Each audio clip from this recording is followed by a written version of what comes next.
어, 혹시 이거 마이크 스탠드가 있을까요?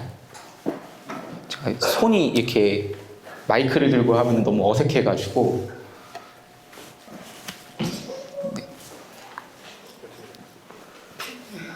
네, 그러면은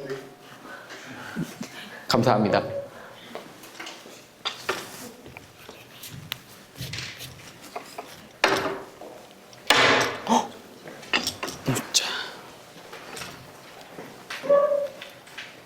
네, 오늘도 청년부 예배에 나오신 성도님들을 예수님의 이름으로 환영하고 축복합니다.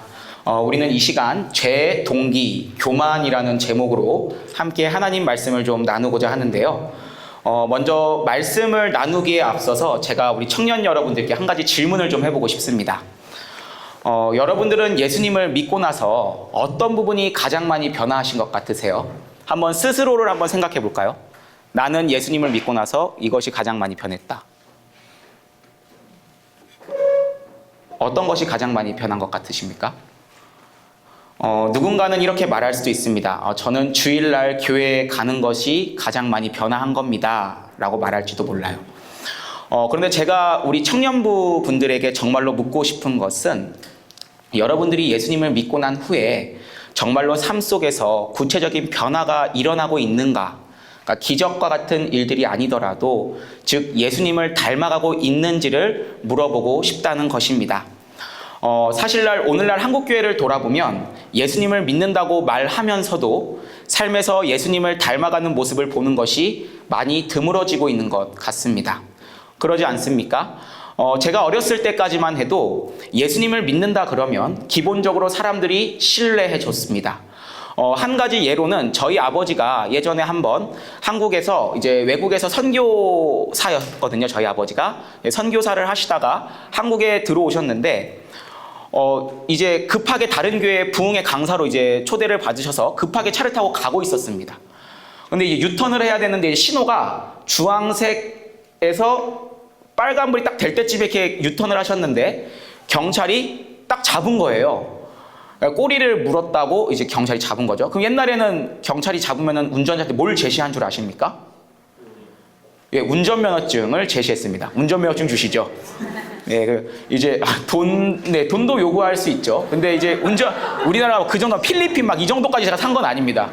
그러니까 신분증이나 이제 어떤 운전면허증을 요구를 했었는데, 이제 저희 아버지가 너무 급하게 나온 나머지 면허증도 못 갖고 나온 겁니다. 그러니까 이제 이 경찰이 봤을 때는 아버지를 입증할 게 없죠. 근데 저희 아버지가 성경책을 딱 드시면서 하면서 제가 여기 앞에 부흥회 강사로 이제 해서 제가 목사인데 예수님을 믿는 사람인데 지금 너무 죄송한데 얼른 이 예배만 드리고 나서 내가 경찰서로 다시 출석하겠다라고 이렇게 말씀을 드리니까 이 경찰분이 예수 믿는 분이셨어요. 그럼 제가 믿죠. 이러고 그냥 보내주었던 경험이 있습니다. 제가 뒷차에 앉아 있었거든요. 뒷좌석에. 그러니까 예수님을 믿는다고 하면 기본적으로 우리나라에는 신뢰가 있었습니다. 왜 그럴까요? 성도들 가운데 예수님을 믿는 모습이 드러났기 때문입니다. 자, 그런데 오늘날 한국의 교회를 바라보면 예수님을 믿는다 그러면 이제 어떤 말을 듣습니까? 그렇게 좋은 말을 듣지 못합니다. 기독교랑 전혀 상관이 없는 맥락에서도 기독교를 욕하는 경우를 종종 보게 됩니다. 그래서 저는 요즘에 이제 이런 모습을 봅니다. 분명히 예수님을 믿는다고 말하지만 여전히 자신의 방식대로 살아가고 있지는 않은가? 또 우리가 예수님을 믿는다고 하지만 나의 마음 하나 어쩌지 못해서 지내는 경우는 없는가를 한번 돌아보고자 합니다. 자, 그러면은 이제 우리는 질문을 해봐야 되지 않겠습니까? 우리는 왜 이토록 예수님을 닮아가지 못하는 것일까요? 다르게 말하면은 왜 우리 삶에는 성화의 모습이 없는 것입니까? 저는 그러한 이유가 오늘날 많은 성도들이 자기 자신을 어떻게 점검해야 하는지 잊어버렸기 때문이라고 생각을 합니다. 사랑하는 청년 여러분, 여러분들은 여러분들의 자신을 어떻게 돌아보고 계십니까? 제가 얼마 전에 서점을 좀 가보았습니다. 혹시 서점에 가서 베스트셀러에 가면은 가장 많이 팔려있는 책들이 꽂혀 있겠죠? 그럼 어떤 책들이 꽂혀 있는지 혹시 아십니까? 예, 뭐 심리, 주식, 다 맞는 말이에요. 에세이? 예, 에세이도 있고요. 또 SNS를 한번 우리가 생각해볼까요? 뭐 SNS 대표적인 인스타그램을 생각해볼 수 있겠죠. 그런 인스타그램들 같은 거 볼 때 위로의 글들을 보면은 자주 사용되는 단어들이 좀 있습니다. 무엇이 있을까요? 이 서점이나 SNS나 별 다르지 않았습니다. 주로 이런 단어들이 눈에 띄었는데 자존감, 트라우마, 가스라이팅, 번아웃, 결핍, 미움받을 용기, 주체로 사는 법, 세상에서 나를 외치다와 같은 다양한 심리학적인 단어들을 종종 보게 됩니다. 이뿐입니까? 오늘 우리 MZ세대들이라고 하죠, 여기에. 다 MZ세대들만 있는 건 아닐 수 있겠지만 요즘에 우리가 최근에 유행했던 게 뭐가 있습니까? 자기를 점검하는 것 중에 MBTI, 그리고 애니어그램, 이런 것 같은 것들이 자신의 마음을 분석하고 자기 자신을 이해하며 상처의 원인을 찾는 일에 우리가 되게 많이 쉽게 접하고 있고 또 그렇게 자기 자신을 이해하는 경우를 많이 봅니다. 그래서 그런지 요즘에는 젊은 우리 청년들이랑 뿐만 아니라 저희 밑에 있는 중학생들, 고등학생들 친구들하고도 얘기할 때, 그리고 심지어는 제가 지금 3040에 있는 집사님들을 만날 때에도 요즘에 목사님 저는 자존감이 너무 바닥이에요 라는 말을 쓰던가, 그거는 저의 트라우마입니다 라고 말을 하던가, 아니면은 이제 위로를 할 때 또 이런 말들을 씁니다. 잘못한 거 없어요 집사님 그냥 피해자예요. 혹은 너 잘못이 아니야, 그냥 환경 때문에 그래. 아니면은 그냥 있는 모습 그대로 너를 사랑해, 걱정하지 마. 나는 다양한 위로들을 보게 됩니다. 자, 그런데 한번 우리는 생각해 보길 원합니다. 내면의 아픔과 상처, 이러한 설명을 할 수 있는 단어들이 많이 생겼다고 해서 여러분들의 마음이 진짜 위로가 됩니까? 여러분들은 그런 말들이 정말로 위로가 되시나요? 또한 그런 것들이 진정 여러분들의 영혼, 그 영혼에 안식을 주고 영혼의 변화를 일으키고 있습니까? 물론 심리학의 도움을 받을 수도 있습니다. 저는 그것을 거부하지 않습니다. 그런데 그럼에도 불구하고 저는 이것을 물어보고 싶습니다. 이렇게 심리학이 발전했고 사람의 마음을 진단하는 것들이 성장을 했음에도 불구하고 정작 인류가 발전하지 못한 게 무엇입니까? 도덕성입니다. 아이러니하지 않습니까? 마음을 분석하는 학문은 발전했는데 왜 우리의 주변은 갈수록 삭막해지고 또 예수님을 닮아가는 모습은 더더욱 찾기 어려워지는 걸까요? 그러한 이유는 우리 가운데 한 가지 단어가 사라졌기 때문입니다. 그것이 무엇일까요? 바로 죄입니다. 이에 관하여 미국의 신학자인 데이비드 웰스는 그의 책에서 이렇게 이야기를 합니다. 윤리실종이라는 책인데 이렇게 이야기합니다. 계몽주의 이후 현대사회가 급속하게 세속화되었고 포스트 모던 시대를 맞이하면서 사람들은 자신의 마음을 어렵게 하는 죄나 악이라는 신학적이고 윤리적인 말을 쓰지 않게 되었다. 그러나 죄와 같은 무겁고 부담스러운 단어의 자리를 전부 다 심리학적인 용어나 법률의 용어로 대체하였다라고 이야기를 합니다. 그렇습니다. 어느덧 우리 이 한국 교회 안에, 그리고 한국 사회 안에 뿐만 아니라 이 교회 안에서도 죄라는 말이 점점 사라지고 심리학적인 용어들이 대체되고 있다는 것입니다. 그러면 이 죄라는 말이 사라진 결과 어떤 일이 발생할까요? 사람들은 자신에게 발견되는 그 문제들을 죄로 의식하기보다는 심리학적인 병에 기대어서 결국 스스로 돌아보는 법을 잊어버리게 된다는 것입니다. 물론 오해하지 말 것은 저는 거듭 말하지만 심리학에서 이야기하는 아픔과 상처 혹은 호르몬적인 문제, 그 결핍들을 무시하는 것이 절대 아닙니다. 심리학은 우리가 왜 힘들어하고 또 왜 아픈지, 우리 마음이 어떤 방어기제를 작동하는지 아주 잘 설명해주고 있다고 생각합니다. 하지만 저는 오늘날 그 예수님을 믿는 성도가 그러한 심리학적인 진단으로 인해서 내면 깊이 뿌리내린 이 죄까지 정당화해서는 안 된다는 것입니다. 마치 이런 겁니다. 예를 들어 심리학은 진단을 내릴 때 이렇게 진단을 내려요. 내 마음에 솟구치는 미움과 충동, 이 분노를 보면 왜 그러지? 왜 그러지? 이건 내가 어렸을 때 부모님께 받은 상처 때문이야. 혹은 사회가 치열하게 나에게 경쟁을 강요해서 그래. 라는 식으로 스스로를 피해자로 여기던가 과거의 문제로 치부시킵니다. 그러면 이것이 뭐가 문제인가? 자신에게 닥쳐진 어떤 사건이나 현상을 통해서 자기 자신의 죄나 혹은 하나님과 나와의 관계에서 해결하려고 노력하는 게 아니라 어떠한 결핍으로 인해서 발생되는 문제라고만 생각한다는 게 문제라는 겁니다. 물론 모든 사건을 죄로 엮는 것은 그 또한 건강하지는 못한 겁니다. 하지만 기본적으로 우리는 이것이 나에게 왜 주어졌는가? 스스로의 죄성과 하나님 앞에서 자신을 물어보아야 한다는 것이죠. 이에 대한 문제점은 비단 오늘만의 문제는 아닙니다. 약 3세기, 즉 초대교회 때 그 수도사들도 지적하고 있었던 문제입니다. 대표적으로 요한 크리소스톰이라는 교부가 있었는데 그는 그 3세기 시대에 성도들에게 이렇게 경고했습니다. 많은 사람들이 자신이 지은 죄를 마귀에게 돌리며 스스로를 위로하려 합니다. 그러나 마귀는 우리에게 죄를 강제할 수 없습니다. 마귀는 오직 유혹할 뿐, 그 유혹에 동의하여 죄를 짓는 것은 전적으로 여러분들의 책임입니다. 라고 크리소스톰은 말합니다. 한마디로 무엇을 얘기하는가? 초대교회 시절에 어떤 사람이 나쁜 짓을 저지르고서는 혹은 또 절제하지 못하는 삶을 살고서는 이렇게 이야기한다는 겁니다. 내 탓이 아니라 귀신 때문이야. 내 잘못이 아니라니까. 귀신 때려서 그래. 귀신 때문에. 그럼 이게 뭐가 문제입니까? 사람이 죄는 본인이 저질러 놓고서 탓할 것이 생기니까 자신을 그냥 피해자로 바꾸는 겁니다. 회개가 사라지고 회개가 사라진 자리에 결국 예수님을 닮아가지 못하는 모습만 남게 되었다라는 겁니다. 그래서 초대교회는 이것을 경고했습니다. 자신의 죄를 진단하지 못하게 하는 모든 것들을 경계하십시오. 그런데 이 과거에 귀신 탓을 했던 모습이 오늘날 심리학으로 둔감하고 있는 것 같습니다. 그리고 우리 안에 은연중에 스며들고 있는 것 같습니다. 물론 이러한 원리는 앞서 말한 것처럼 심리학에만 적용되는 것은 절대 아닙니다.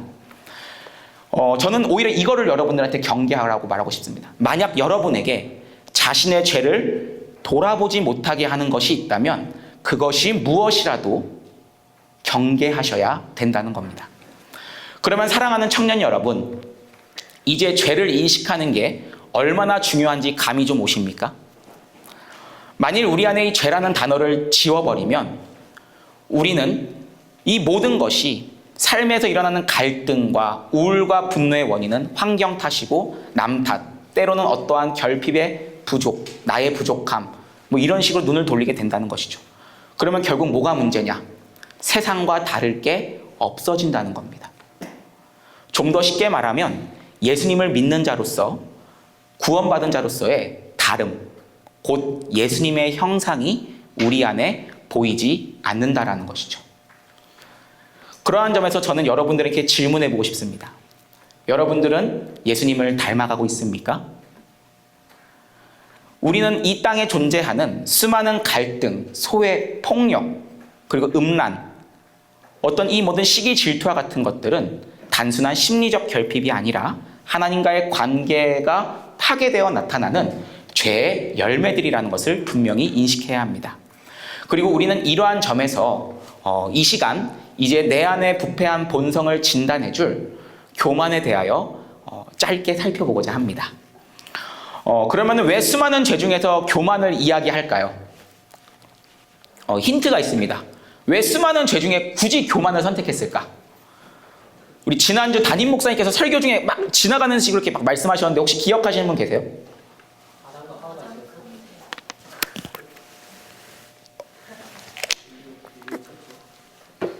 답이 너무 빨리 나왔어요. 제가 물 좀 마시려 했는데 설교를 너무 잘 듣고 있나 봐요. 가장 큰 죄.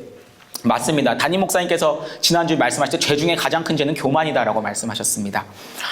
맞습니다. 이 교만은 초대교회 때부터 또 많은 오늘날 현대에 이르기까지 많은 학자들의 견해, 일치된 견해가 뭐냐면 교만은 수많은 죄 중에서도 가장 치명적이고 모든 죄악의 뿌리이며 이 죄악들을 파생시키는 가장 무서운 죄라고 이해합니다. 따라서 우리는 이 교만에 대해서 살펴봄으로써 교만을 좀 더 이해해보고 그 다음 그러한 모습이 나에게 없는지, 그 근본 동기가 나에게 없는지를 살펴본 후에 나아가 더욱더 예수님을 소망하는 이 시간 되었으면 좋겠습니다. 먼저 질문을 해보겠습니다. 여러분, 교만하면 뭐가 떠오르세요? 교만 어떤 게 떠오릅니까? 자폭이요? 자뻑이요? 아, 네. 제가 진짜 이거 준비하면서 생각도 못했는데 그 제 마음속에 있는 딱 원하는 그 단어였습니다. 도대체 이것을 건방지고 잘난 체하고 뽐내고 이걸 어떻게 표현해야 되나 싶었는데 자법. 다음부터 제 전화해서 꼭 물어보겠습니다. 설교 준비할 때. 맞습니다. 이게 뭐 교만이라는 걸 다양하게 정의를 내리더라고요. 아무것도 없는 존재가 남을 무시하고 거들먹거리는 태도. 뭐 그런 것들을 교만. 사전적 정의로는 잘난 체하고 뽐내며 건방진 것을 교만이라고 이야기합니다. 자, 그런데 교만이 이러한 모습만 있는 건 아닙니다. 오늘날 문화를 보면은 이런 교만의 태도가 종종은 멋으로 표현되기도 합니다. 어디서 멋으로 표현될까요? 교만한 태도가? 예, 정확합니다. 제 원고 노출됐나요? 쇼미더머니와 같은 힙합 문화. 뭐라 그러죠, 이거를? 스웩이라고 얘기를 하죠. 예, 막 스웩이라고 한창 유행했던 단어, 스웩. 그래서 요즘에 인스타들을 보면은 래퍼들이 오늘 포르쉐 플렉스 이러면서 그냥 포르쉐 딱 산 거 올리는 겁니다. 롤렉스 사고 플렉스 하는 겁니다. 그냥 그러면서 이제 사진을 딱 올리면 여기에 무엇이 내포되어 있는가? 내가 다 이뤘다. 내가 잘 나간다. 나 이 정도 성공했다라는 거를 딱 보여줍니다. 사실 그런데 이 과거의 연예인들은 원래 돈 자랑을 못했거든요. 아무리 돈을 잘 벌어도 좋은 차를 타는 게 조심스러웠어요. 그래서 막 차 못 타고 다니세요. 막 저 티코 타고 다닙니다. 막 이러고. 막 스타크래프트 막 옛날에 막 차 좋은 거 끌고 다니다가 요즘에는 다 카니발로 바꾸고. 왜 그런 줄 아십니까? 겸손이 미덕이기 때문입니다. 근데 이제는 더 이상 그게 미덕이 아닙니다. 오히려 이렇게 돈 자랑하는 거를 누군가가 겸손하지 못해 라고 이렇게 댓글 달면은 거기 리댓글로 뭐가 달립니까? 가식적이다, 찌질하다, 뭐 십선비다, 뭐 이런 얘기 막 달립니다. 아주 폄하합니다. 그러므로 이제는 교만하게 사는 것이 자기 자신을 과시하거나 잘난 체하는 그 행위가 오히려 아주 솔직하고 진정성 있는 모습으로 드러나는 게 이 또 교만의 다른 모습이라는 겁니다. 이처럼 세상은 교만에 대해서 이중적인 모습을 보여줍니다. 그런데 사실 이거는 뭐 놀라운 일은 아니죠. 그러지 않습니까? 이 세상은 당연히 자기 스스로가 하나님의 자리에서 살기 때문에 그게 너무 당연한 모습입니다. 그리고 사실 근데 제가 좀 놀란 건 있어요. 뭐가 놀랐냐면 제가 이게 교만에 대해서 막 검색을 해봤단 말이에요. 교만을 어떻게 할까? 남상진이라 말해야 되나? 막 이렇게 막 고민을 하다가 교만한 태도가 무엇일지 인터넷에서 검색을 했는데 인터넷 검색 그 내용이 세상에서 교만하다는 단어를 하나도 안 쓴다는 겁니다. 검색어의 거의 태반의 98% 이상 교만하다, 누가 교만하다는 단어는 거의 뭐 2007년, 2006년도에 때까지만 쓰고 거의 최근의 단어들은 다 어디서 쓰냐? 교회에서. 어떤 목사님이 교만에 관하여 6가지, 뭐 교만에 관하여 30가지, 어떤 뭐 저희 가톨릭에서 교만에 관한 막 7가지 대제약 막 이런 거 쓰고 기독교 안에서만 쓴다라는 겁니다. 세상에서는 교만한 말을 이제 더 이상 쓰지 않는 겁니다. 세상은 교만한 태도가 나쁘다라고 생각하지도 않고 오히려 그냥 스트레스 받지 않고 사는 방법이라고 이해한다는 겁니다. 그런데 우리 성도는 달라야 되지 않겠습니까? 왜 그렇습니까? 사실 이 교만은 하나님께서 가장 미워하시는 것이기 때문입니다. 그리고 또한 이 교만은 제가 앞에 서론에서 처음 말했던 것처럼 우리로 하여금 예수님을 닮아가지 못하게 합니다. 그렇다면 성경은 이 교만을 어떻게 표현하고 있을까요? 먼저 구약과 신약에서 발견되는 이 교만의 단어를 한번 살펴보고자 합니다. 빠르게 좀 살펴보고자 하는데 잠언 16장 18절입니다. 찾지 않고 제가 읽어보겠습니다. 16장 18절을 보면 이렇게 말합니다. 교만은 패망의 선봉이요 라고 이야기합니다.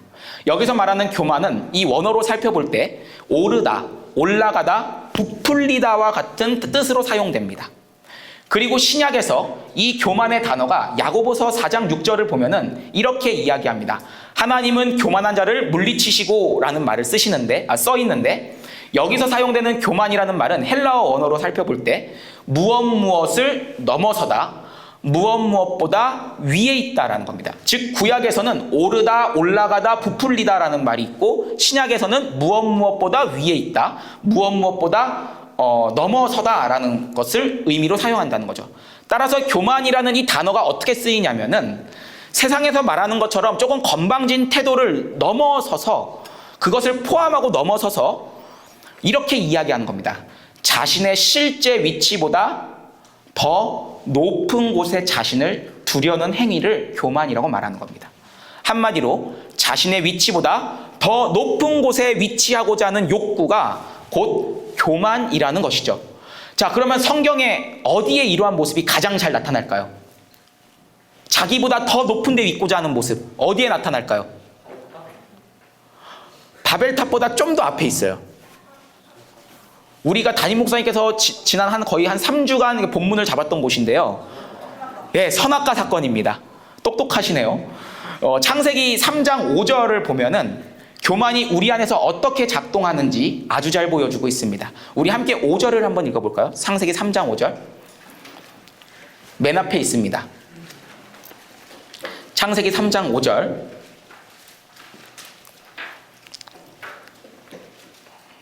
함께 읽습니다. 시작.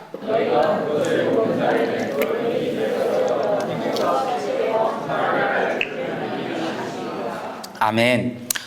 본문에서 이제 사탄이 하와를 어떻게 유혹하고 있습니까? 너의 위치보다 더 높은 하나님의 자리에 앉으라고 이게 유혹하는 겁니다. 자, 그런데 이러한 사탄의 유혹은 사실 자기가 먼저 하나님께 가졌던 마음입니다. 그러지 않습니까? 내가 뭇별보다 높은 보좌에 앉아 하나님과 같이 되리니 라고 말했었습니다. 그런데 이 본인이 가졌던 이 교만한 마음을 지금 하와에게 딱 똑같이 심어주고 있는 겁니다. 이거 먹어봐. 하나님처럼 될 수 있어.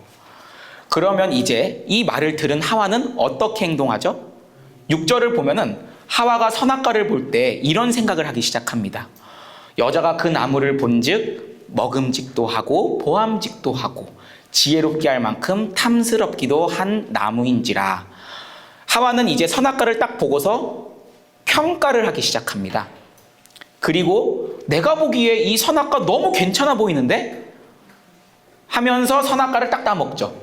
자, 이 교만이 어떻게 지금 작동하는 줄 아시겠습니까?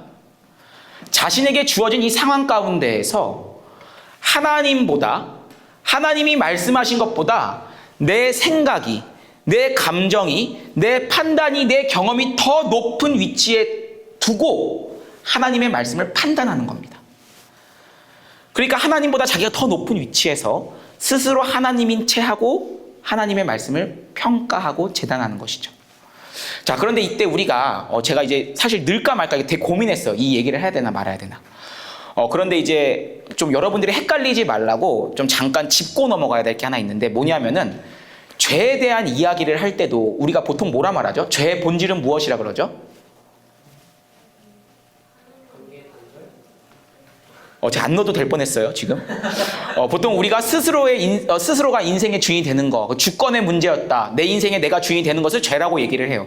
그런데 지금 교만에서도 똑같은 얘기를 한단 말이죠. 내가 하나님보다 더 높은 위치에 앉았다. 그러면 이 교만과 죄는 똑같은 거 아니야? 이렇게 막 헷갈려 할까봐 지금 제가 일부러 얘기를 했는데, 사실 비슷하지만 구별됩니다. 잠깐만 정말 짧게 정리하자면은 성경에서 죄라는 말은 관역에서 빗나가는 것을 의미합니다. 그러니까 여기서 빗나간다는 것은 하나님의 말씀에 불순종한 것, 이것을 죄라고 정리를 해요. 그래서 웨스트민스터 소요리 문답 14문을 보면은 죄란 무엇입니까에 대한 답으로서 하나님의 법을 순종함에 있어 조금이라도 부족하거나 위반하는 것을 죄라고 이야기합니다. 따라서 죄는 무엇을 말하는가? 하나님의 법인 말씀을 행동으로 어겼든 마음으로 어겼든 조금이라도 어쨌든 어기면 다 죄라고 얘기합니다. 그러니까 여기에는 주권의 문제도 포함되는 것이에요. 그럼 교만은 무엇일까? 교만은 우리로 하여금 죄를 저지르도록 마음을 충동질하는 것을 말합니다. 즉, 이 죄가 마음에서 계속 충동질해서 행위로 나아가게끔 충동질하는 게 교만, 즉 죄의 동기를 이야기합니다. 근데 이제 좀 헷갈릴 수 있어요. 그럼 그 말이 그 말 아니에요, 이럴 수 있는데, 헷갈리면은 똑똑한 겁니다. 이해가 되면 바보입니다. 왜냐하면은 이게 왜 헷갈리냐면 이럽니다. 죄가 있으면 교만은 죄의 동기예요. 그건 더 본질적으로 보이죠. 죄의 동기니까. 그런데 웃기게 죄에 포함돼요. 헷갈리죠. 그래서 이게 헤르만 바빙크라는 이 교의학자가 이 교만을 뭐라고 정의하냐면, 교만은 다양성 안에 있는 단일성을 가진 죄라고 얘기를 합니다. 그러니까 이거는 사람 지성의 한계라고 얘기를 해요. 그러니까 다름은 알겠지만 포괄할 말은 없는 거예요. 그런데도 제가 굳이 이것을 얘기하는 이유가 뭘까? 죄와 교만의 정의가 똑같아서 헷갈려하는 것이 염려돼서 설교를 못 들을까 봐 염려했고, 혹은 이제 그냥 같은 말 같은데 다른 얘기하는 거 아니야? 그러니까 같은 말 하는데 다른 단어로 막 헷갈리게 말하는 거 아니야? 라고 오해할까 봐 잠깐 설명한 겁니다. 자, 아무쪼록 다시 돌아올게요. 이 교만은 결국에는 내가 하나님보다 높아지고자 하는 것도 맞지만 본질적으로 내가 높아지고자 하는 겁니다. 위치를 망각하는 거예요. 더 높아지고자 하는 것입니다. 이것을 교만입니다. 그런데 이 교만이 선악과 사건에만 나타나지 않습니다. 또 어디서 나타날까요? 창세기 11장을 보면 바벨탑에서도 나타나죠. 예, 아주 만족해하는 얼굴로 우리 희종 형제가 지금 웃고 있습니다.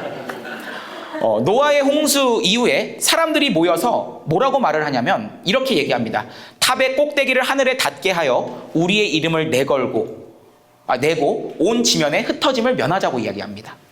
이때 이름을 낸다는 것은 우리 스스로 이름을 짓자라는 말인데, 이것은 고대 근동의 문화를 살펴볼 때 내가 지배권을 갖겠다는 겁니다. 이름을 짓는 건 내가 그거의 주인이라는 말이고 지배권을 갖겠다는 말이거든요. 따라서 이 바벨탑 사건의 본질이 무엇인가? 우리가, 사람이 하나님의 통치를 거부하고 하나님 없이 우리끼리 힘을 모아서 이 땅의 주권자로 살겠다라는 것입니다. 그러므로 성경이 보여주는 이 교만은 무엇인가? 하나님 중심으로 살 것인가? 나 중심으로 살 것인가에 대한 문제라는 겁니다. 그래서 우리 담임 목사님이 이거를 맨날 뭐라고 말씀하세요? 모모주의, 인본주의, 신본주의 말씀하시죠. 그렇습니다. 자, 그러면 이제 우리는 여기서 좀만 더 나아가 봅시다. 질문을 해볼게요. 사람이 하나님을 밀쳐내요. 그리고 철저하게 나 중심으로 살아가요. 그러면 이 세상은 어떻게 될까요? 교만이 막 가득한 세상을 살아가면 어떻게 될까요? 모르겠어요? 우리 주변에 가득한데? 사실 우리 삶의 모든 영역은 철저하게 파괴됩니다. 한번 생각해 볼까요? 모든 사람의 마음에는 교만함이 있습니다. 다르게 말하면 모든 사람은 지극히 높아지고 싶어 합니다. 그러지 않습니까? 여러분, 높아지고 싶어요? 낮아지고 싶어요? 낮아지고 싶어요? 높아지고 싶죠? 얼만큼 높아지고 싶어요? 엄청 높아지고 싶으면 이거 다 강합니다. 근데 이러한 교만이 가시화가 되면 어떻게 될까요? 다들 이제 그런 능력이 안 되니까 이제 다들 그냥 숨기고 사는 거예요. 근데 이 교만이 가시화되면 어떻게 나타나죠? 비교하는 것으로 나타나요. 비교하는 것으로. 내가 높아지려면 무엇이 필요합니까? 그러면 비교할 때 뭐가 필요해요? 대상이 필요하죠.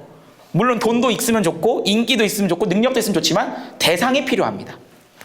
그 자기가 생각하기에 열등한 사람들 보면은 스스로가 아주 나는 너무 괜찮은 사람이야. 아유, 난 너무 괜찮지. 생긴 거 봐. 난 너무 괜찮지. 내가 희종 형제 보면서 위로를 얻는다. 뭐 이렇게 생각할 수 있지 않습니까? 그래서 이거에 대해서 이제 칼빈은 뭐라 그러냐면은 이 교만이 가시화된 건 뭐라 그러는가? 자기 기만이라고 합니다. 성경에서 대표적인 인물이 누굴까요? 그러면 자기 스스로를 속이는 사람. 바로 바리새인입니다. 바리새인의 태도가 어떤지 한번 살펴볼까요? 우리 함께 누가복음 18장 11절과 12절을 살펴보겠습니다. 예수님께서 예를 드신 건데 이 바리새인이 어떤 모습으로 예를 들게 되었는지 한번 보게 됩니다.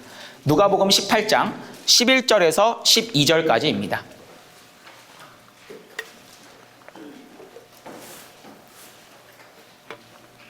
함께 읽습니다. 시작.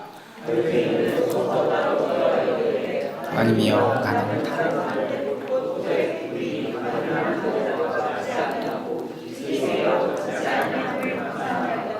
나는 일에 2번씩 금식하고 또 소득의 11조를 드리나이다 하고. 자, 이 바리새인이 지금 뭘 근거로, 겉보기에는 거의 완벽한 생활을 하거든요. 근데 이게 진짜인지 아닌지 사실 알재가는 없어요.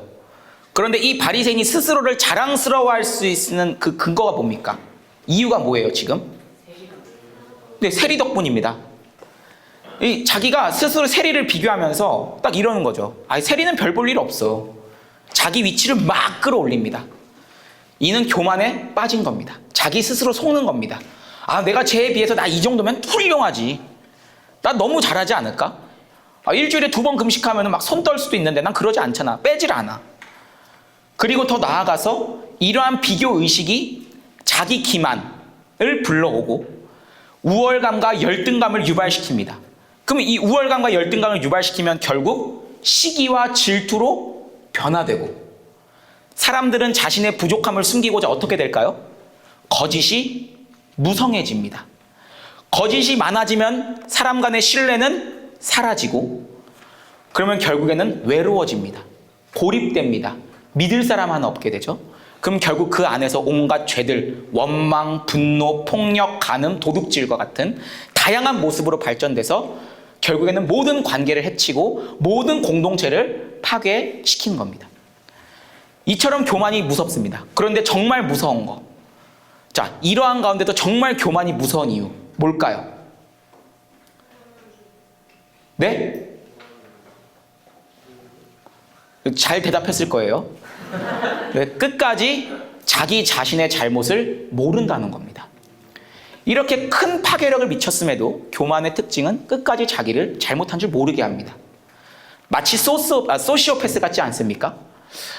제가 사실 이거를 보면서 이제 소시오패스에 대해서 이제 좀 찾아보게 됐습니다. 그리고서 소시오패스를 그럼 어떻게 치료할 수 있을까 찾아봤는데 진짜 신기했습니다. 여러분, 소시오패스를 치료할 수 있는 방법의 핵심이 뭔 줄 아십니까?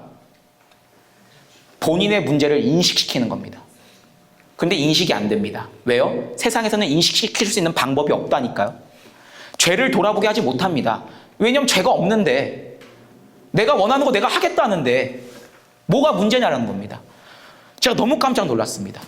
아, 소시오패스를 치료하는 거는 약물도 물론 되고 다 될 수 있지만 그건 일시적이고 본질적으로는 본인의 잘못을 인식시켜야 되는데 방법이 없는 겁니다.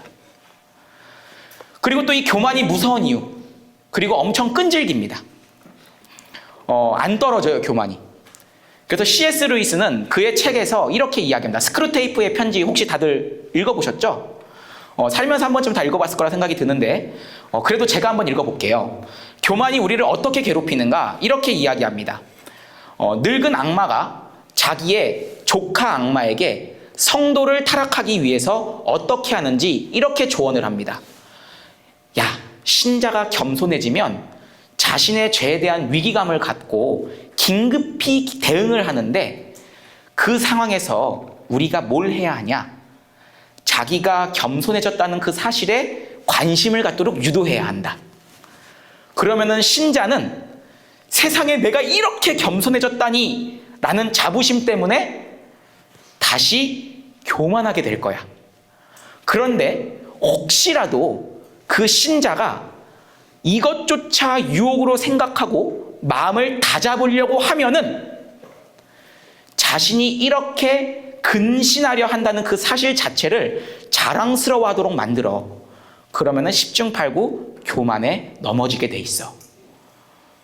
공감되지 않습니까? 사실 우리도 다 기도하다 보면 이럴 때 있잖아요. 그러지 않습니까?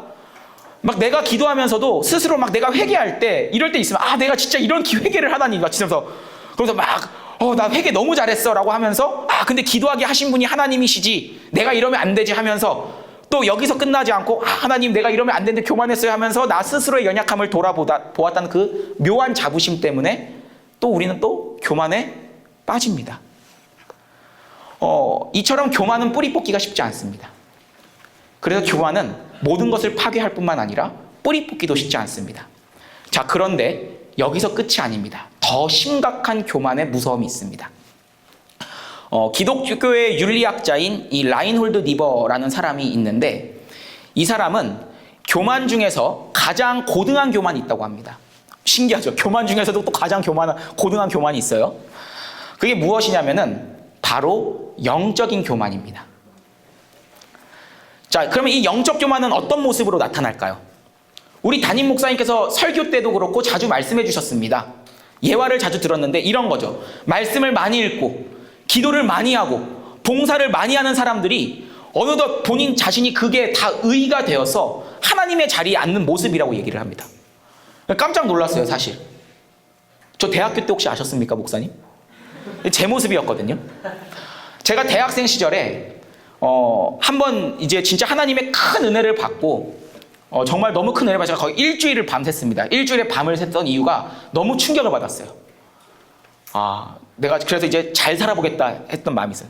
그래서 하루에 최소 1시간 이상 기도하고 최대 3시간 정도 기도했어요. 3시간 이상 기도하면 삶이 안 되더라고요. 그래서 제가 거의 1시간에서부터 3시간 매일매일 기도했고요. 그 다음 또 말씀은 못해도 하루 10장에서부터 많으면 한 30장까지 읽고 많으면 막 2권, 3권 읽었습니다. 성경책이 66권 돼 있으니까 2권, 3권. 그 66권 다 읽었다는 게 아니라. 그런데 여러분 이거 지키려면 어떻게 해야 되는 줄 아십니까? 이거 지키려면요. 일단 알람을 맞춰야 돼요. 알람을 맞추고 최소 저만의 독립된 시간을 가져야 되거든요. 그럼 제가 보통 오후 8시에 알람을 맞춰놨어요. 그럼 오후 8시에 딱 알람을 맞춰놓고 최대 9시까지 한 번 더 맞춰놓은 다음에 친구들이랑 놀다가도 알람이 딱 울리면 그냥 집에 갑니다, 일단. 그리고 집에 가서 서울 안에 있다면 서울 어디 있든지 간에 무조건 10시 안에 집에 가거든요. 10시 안에 딱 집에 들어가서 일단 목욕 재개를 해요. 그리고 제일 깨끗한 운동복을 입어요. 그리고서 이제 딱 그 침상 밑은 없어서 제가 책상 밑에 들어가서 이제 무릎 꿇고 기도하기 시작합니다. 그럼 막 어떤 날은 새벽 1시, 2시, 막 성경책 보고, 막 그럼 막 새벽 3시, 막 이랬단 말이에요. 물론 이제 하나님께서 다양한 은사도 맛보게 하시고 어떤 영적인 체험들도 하게 해주셨지만 그때 당시 제가 이 총신대학교, 총신대학교 이제 신학교에서 별명이 뭐였는 줄 아십니까? 제 별명이 소명 브레이커였습니다.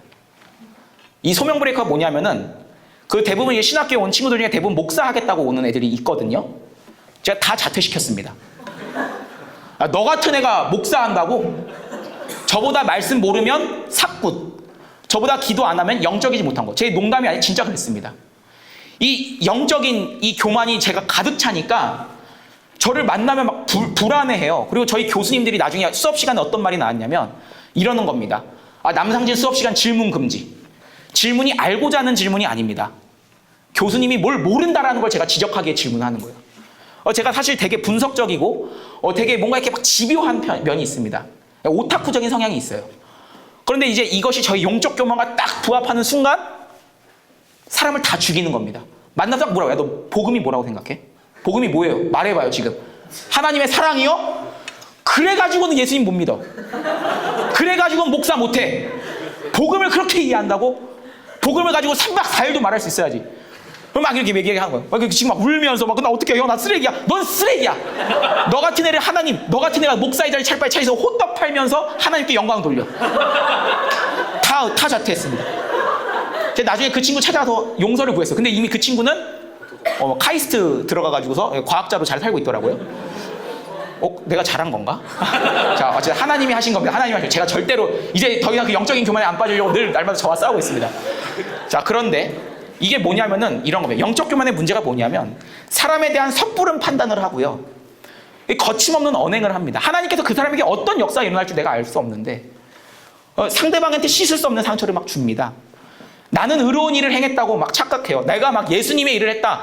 내가 역시 예수님 닮아가고 있었구나 막 생각을 합니다. 내가 이 독사의 자식들 막 따라하면서. 근데 실제로는 예수님 닮은 게 아니라 내가 하나님의 자리에 앉았던 겁니다. 자, 그러면 이제 우리 질문해 봐야죠. 여러분들은 그런 모습이 없습니까? 여러분들은 아마 있을 겁니다. 수련회 때 큐티 막 은혜 받아서 이제 큐티 한번 잘해보자. 그래, 우리 수련회 때 아침 1일차, 2일차까지 큐티 했으니까 막 3일차 때도 이제 또 수련회 마지막 결단하잖아요. 이제 우리 다시 집으로 돌아갑니다. 집에 돌아가서는 이제 다시는 우리 세상에 빠지지 않고 하나님을 위해 삽시다. 그래, 맞아. 나도 하나님을 위해 살아야 되겠어. 하면서 큐티 막 하죠. 그러면 일주일 딱 하면 어때요? 큐티 한 번도 안 빠지고 일주일 딱 하면 예언자면 어때요? 뿌듯하죠? 벌써 뿌듯해요. 그래서 봐봐, 나 하면 된다니까. 나 역시. 그러면서 이제 그러고서 이제 큐티 그 후로 막 한 달 안 해놓고서는 계속 생각만 합니다. 나 언제든지 마음만 먹으면 할 수 있어. 언제든지 마음만 먹으면 할 수 있어. 영원히 안 해요, 그러면. 그럼 또 다시는 언젠가 은혜를 받을까 그날을 생각하며 다음, 이제 여름 수련회 왔으니까 겨울 수련회 막 기대하고. 다 영적인 교만입니다, 그게. 여러분은 교만하지 않을 것 같죠? 다 교만합니다. 그럼 이제 우리는 또 질문을 해봐야 됩니다. 어떻게 하면 이토록 강렬한 교만을 물리칠 수 있을까요? 즉, 어떻게 하면은 우리는 예수님을 온전히 닮아갈 수 있을까요? 다시 한번 나의 내면을 살펴봐야 됩니까? 더욱더 겸손해지려고 열심을 내면 될까요? 아닙니다. 그것은 다 세상에서 하는 이야기입니다. 그러면 성경은 우리를 어떻게 가르치고 있을까? 우리 함께 누가복음 5장 8절을 한번 찾아보겠습니다.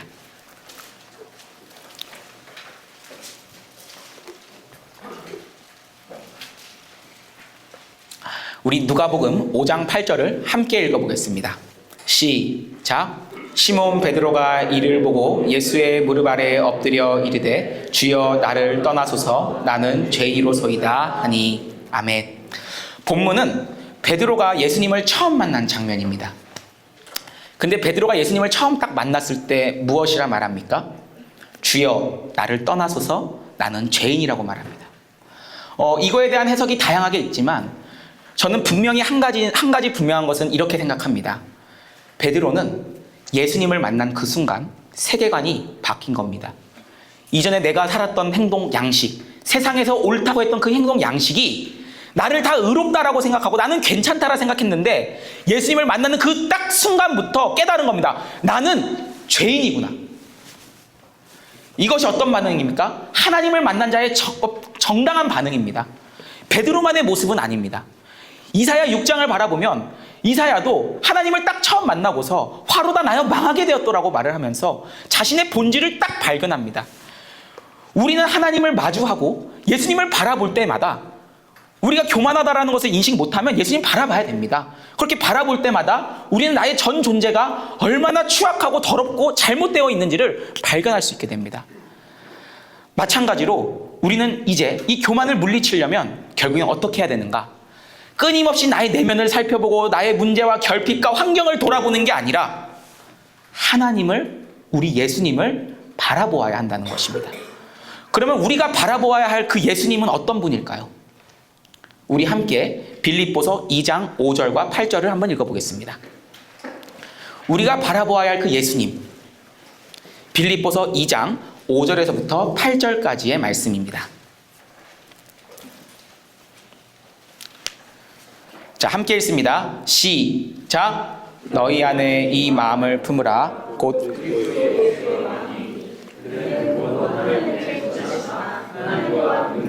취할 것으로 여기지 아니하시고 오히려 자기를 비워 종의 형체를 가지사 사람들과 같이 되셨고 사람의 모양으로 나타나사 자기를 낮추시고 죽기까지 복종하셨으니 곧 십자가에 죽으심이라. 아멘.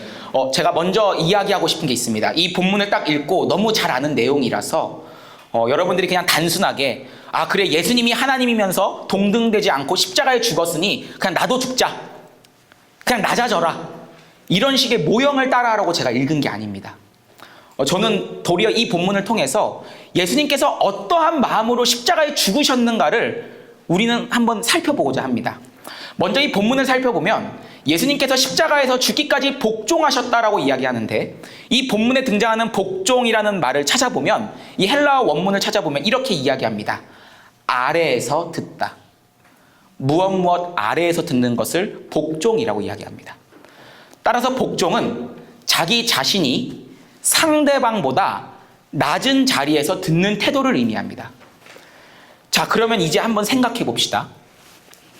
첫째 아담은 왜 타락했습니까? 자신의 자리보다 높아지려 했죠. 그래서 타락했어요. 교만했습니다. 그런데 둘째 아담인 이 예수님은 어떠합니까? 자신이 원래 하나님과 동등됐는데 자신의 뜻을 따라서 살아가는 것이 아니라 하나님의 뜻을 따라서 스스로 더 낮아지신 겁니다. 이것이 바로 겸손의 모습이라는 겁니다.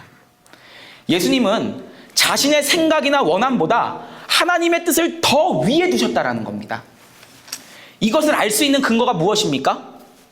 겟세마네에서 주님이 기도한 내용을 보면 알 수 있지 않습니까? 예수님도 십자가 지기가 힘드셨습니다. 아버지여 내게서 이 잔을 넘길 수 넘겨주세요. 근데 내 멋대로 하지 마시고 아버지의 뜻대로 해달라고 기도하지 않습니까? 예수님이 보여주신 겸손은 바로 이것입니다. 예수님의 마음보다 하나님의 뜻을 더 우선 두는 겁니다. 그러니까 우리는 이렇게 이해했으면 좋겠습니다. 우리가 교만으로부터 멀어지고 예수님을 닮아가려면은 이제는 우리 모두가 나에게 직면한 모든 상황 속에서 나의 생각보다 하나님의 말씀을 더 더 위에 두고 살아가야 한다는 것입니다. 이것은 단순히 자리의 문제가 아닙니다. 하나님이 높아지라면 높아질 수도 있죠. 낮아지라면 낮아질 수도 있습니다. 제가 말하고 싶은 것은 우리의 생각보다 하나님이 더 높아야 된다는 걸 말하고 싶은 겁니다. 이해하시겠습니까? 자, 그러면 이제 우리가 이 하나님의 말씀에 복종하려면 구체적으로 어떻게 해야 할까요? 나의 결심으로 될까요? 그러지 않습니다. 사실 이것에 대해서 교리는 이미 웨스트민스터 소요리 문답을 살펴보면은 우리가 날마다 믿음을 강화하고 회개를 더하기 위해서 참되게 예수님을 닮아가는 성화의 삶을 살기 위해서 세 가지를 얘기해 주는데 말씀, 성례, 기도입니다. 자, 그래서 저는 이것을 얘기하고 싶습니다. 첫 번째, 우리가 날마다 예수님의 그 말씀, 하나님의 말씀을 따라 살아가려면 하나님의 은혜를 사모하며 기도하셔야 됩니다. 이때 기도를 오해하면 안 될 것은 이런 겁니다. 제가 앞서서 아까 대학생 시절에 몇 시간씩 기도했다고 하루에? 3시간씩 기도했다고요. 그런데 오히려 영적인 교만에 빠졌다지 않았습니까? 그 기도는 나의 열심을 증명하고 내 의를 쌓아서 스스로가 높아지려고 했던 바리새인과 같은 기도였습니다. 그런데 지금 여기서 우리에게 필요한 기도는 뭘까요? 자신을 철저히 십자가 앞에 내세우고 하나님 나를 불쌍히 여겨주소서 라는 마음으로, 나는 죄인입니다 라는 그 마음으로 간구했던 세리와 같은 마음으로 나아가야 된다는 겁니다. 그럴 때 우리는 이 예수님을 본받아서 말씀에 순종할 힘을 얻게 됩니다. 그리고 저는 한 가지를 더 권면하고 싶습니다. 기도를 하고 나서 끝나면 안 됩니다. 기도를 하고 반드시 삶의 현장에서 그 겸손을 실천하십시오. 연습해보라고도 말하고 싶습니다. 그럼 연습을 어디서 할 것이냐? 바로 여기서 하는 겁니다. 교회에서 하는 겁니다. 사실 이 초대교회 그 교부들이 교회를 얘기할 때 이렇게 얘기를 합니다. 교회는 영적인 훈련소다라고 이야기를 합니다. 그리고 또 이와 연결해서 칼빈은 교회란 성도의 신앙을 자라도록 돕는다는 점에 교회는 성도의 어머니라고도 표현했습니다. 자, 그럼 왜 이렇게 표현을 했을까요? 그러한 이유는 이 교회 안에서 우리가 서로가 예수님의 사랑을 실천함으로써 겸손을 배워가기 때문입니다. 단순히 우리가 여기서 예배만 드리는 것이 아닙니다. 예배를 넘어서는 것이 있습니다. 그것이 무엇인가? 서로가 서로를 한 몸으로 여기고 사랑하고 섬기는 것입니다. 우리 교회가 그러지 않습니까? 예수님을 나의 주님으로 고백한다면 사회적 지위, 신분, 지적 수준, 연령, 인종, 문화 상관없이 우리는 다 주님 안에서 한 몸을 이룬 겁니다. 근데 이렇게 한 몸을 이루어도 성도 간의 생각이 달라서 충돌하고 의견이 달라서 싸우기도 합니다. 근데 이제 이때 우리가 뭘 해야 됩니까? 바로 십자가에서 죽으신 그 예수님, 죽기까지 복종하신 예수님을 생각하며 기꺼이 나 자신을 상대방을 위해서 헌신하고 내어주고 불편함을 감수할 수 있어야 된다는 겁니다. 근데 그게 안 되거든요. 여기서 연습하라는 겁니다. 그리고 어느 수준까지 가야 되냐? 원수를 사랑하는 데까지 나아가야 된다는 겁니다. 근데 이것을 교회에서 하면서 우리는 조금씩 예수님을 닮아가게 된다는 겁니다. 우리 그런 점에서 우리 옆에 있는 사람 한번 볼까요? 옆에 있는 사람 보면서 이렇게 한번 얘기해 봤으면 좋겠습니다. 내가 너 섬기겠습니다. 내가 너 사랑하겠습니다. 저도 여러분을 더 사랑하고 섬기겠습니다. 자, 이것을 힘들지만 실천해 나갈 때 우리는 더욱더 예수님의 겸손을 닮아가게 되는 것입니다. 이제 말씀을 정리합니다. 사랑하는 청년 여러분, 제가 서론에서 심리학으로 시작했을지 모르지만 사실 제가 정말 전하고 싶던 본심은 무엇입니까? 우리로 하여금 죄에 대한 인식을 멀어지게 하고 나에게 집중하도록 하는 것이 무엇인지를 살펴보라는 것입니다. 그렇지 않으면 우리는 죄에 빠져서 예수님을 닮아갈 수 없다는 겁니다. 그러므로 제가 이제 권면을 하고 싶습니다. 우리 내일부터 뭐가 시작되죠? 예, 특별 새벽 기도가 시작됩니다. 특별 새벽 기도가 아주 좋은 시간입니다. 물론 힘이 들지만 우리의 육신을 제가 막 고행을 하라는 거 아니에요, 지금. 제가 막 가톨릭적으로 막 그런 얘기하는 거 절대 아니고, 우리가 한 번 더 예수님을 묵상하면서 한 주 동안은 이 특세를 참여하면서 자신을 살펴보고 또 우리 안에 있는 교만함이 없는가, 내 안에 하나님께서 싫어하시는 모습은 없는가를 한번 살펴보는 시간으로서 특세를 참여해보자는 겁니다. 사실 여러분들 너무나 요즘에 인본주의에 찌들어서 죄하면 여러분 사실 안 떠오를 수 있거든요. 저도 딱 처음에 교만에 대해서 딱 생각해 봤을 때 안 떠오르는 거예요. 그래서 제가 기도했습니다. 한 주 내내 기도했거든요. 하나님, 제 안에 교만한 모습이 뭐가 있을까요? 뭐가 있을까요? 뭐가 있을까요? 뭐가 있을까요? 뭐가 있을까요? 뭐가 있을까요? 기도해 봤는데 깨달았습니다. 찾는 것이 없다는 게, 발견되지 않는다는 것이 이미 뼛속까지 교만하는 게 발견됐습니다. 그리고 나서 또 제가 설교를 놓고 기도하는데 생각했습니다. 아, 설교가 왜 떨릴까? 내가 하나님 믿지 않았구나. 살면서 교만한 부분이 너무 하는 겁니다. 이처럼 여러분들이 한번 이 한 주간 특세를 통하여서 내가 하나님 앞에서 어떠한 존재로 살아가야 되는가, 그리고 내가 어떻게 또 하나님 앞에서 멀어지고 있지 않은가를 확인해 보았으면 좋겠습니다. 아무쪼록 우리 모두가 이 청년반에서 서로가 서로를 사랑하며 나보다 남을 더 낮게 여기고 더욱더 예수님을 닮아가고 죄로부터 멀리하며 날마다 하나님 보시기에 아름다운 청년부 되시기를 예수님의 이름으로 축복합니다. 우리 함께 기도하겠습니다.